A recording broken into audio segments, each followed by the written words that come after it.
আমি সেই বাবা মাদের সবচেয়ে ভালো বাবা মা বলি যে বাবা মার কাছে তার সন্তানরা তার মনের সবটুকু কথা খুলে বলতে পারে। কোনো একটা অপরাধ করেছে, কোনো একটা খারাপ করেছে, সে রাতে খেতে খেতে যেন বলতে পারে, বাবা আমি না একটা ভুল করে ফেলেছি, বাবা এইটা তো আমি আর করব না, আমি এখন কি করি বলতো। আপনি শুনলেন, তার সমস্যার সমাধান করে দিলেন, আর সতর্ক করে দিলেন যে বাবা এইগুলো করতে নেই, এইগুলো করবে না, মা এইগুলো করতে নেই, এইগুলো করবে না, আচ্ছা ঠিক আছে তুমি থাকো, আমি দেখে নিচ্ছি, তুমি নিশ্চিন্তে থাকো। ও হাউ হাউ করে কাঁদবে আর বলবে, বাবা আমি আর কখনো এই ভুল করবো না, তুমি দেখো, মা আমি আর কখনো ভুল করবো না, তুমি দেখো, আর ভুল করবে না।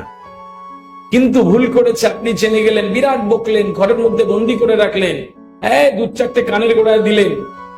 ও আপনার প্রতি বিতৃষ্ণা তৈরি হবে, আপনাকে অপছন্দ করা শুরু করবে।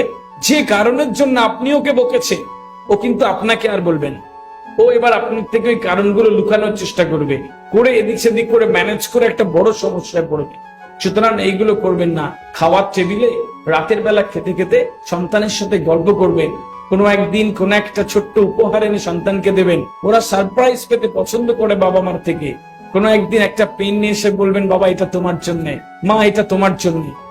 এইগুলো করবে, একসাথে একটা সুস্থ সুন্দর পরিবেশ তৈরি করবেন, আর সাথে একটা কথা শেষে বলবেন যে বাবা আমি বিশ্বাস করি তুমি পারবে, মা আমি বিশ্বাস করি তুমি পারবে, তুমি দেখো অনেক বড় ডাক্তার হবে, তুমি এভাবে যদি চলো একটু একটু করে, আমরা তোমার জন্য দোয়া করি। আমি জানি বাবা এই বছর নিতে তুমি একটু কম মার্কস পেয়েছো, কিচ্ছু হবে না, তুমি পরের বছর তুমি ঠিক পেরে যাবে।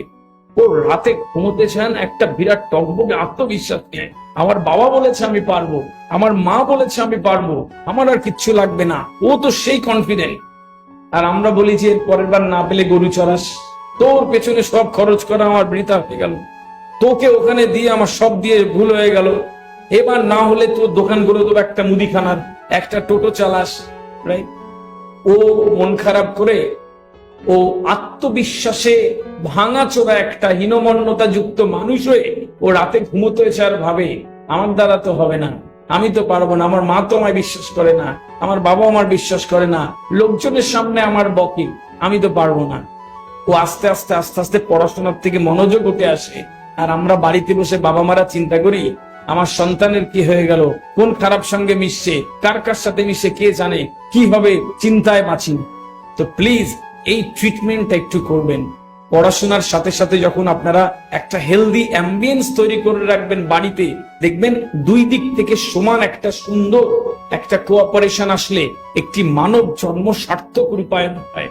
আমাদের মতন ভারতীয় উপমহাদেশে আমরা যারা এরকম পশ্চিমবঙ্গের কলকাতার উত্তর 24 পরগনা এরকম জায়গাতে থাকি, আমরা শুধু বলি যে পড়, শুধু বলি পড়, বিরাট বড় মানুষ হয়, কিন্তু কিভাবে হব, কোন কোন জিনিসগুলো মেনটেন করব, এগুলো কখনো শিক্ষা দিইনি। এগুলো ব্যতীত কখনোই একজন ভালো মানুষ, একটা শ্রেষ্ঠত্ব মানব জন্ম পারে না, মানব জন্ম পায় না। এটা একটু মাথায় রেখে দেবেন। আমার মনে হয় এটুক করলে আস্তে আস্তে আস্তে আস্তে দুই তরফের একটা হেলদি রিলেশনশিপ নিয়ে একটা সন্তান অনেক বড় জায়গায় যায়।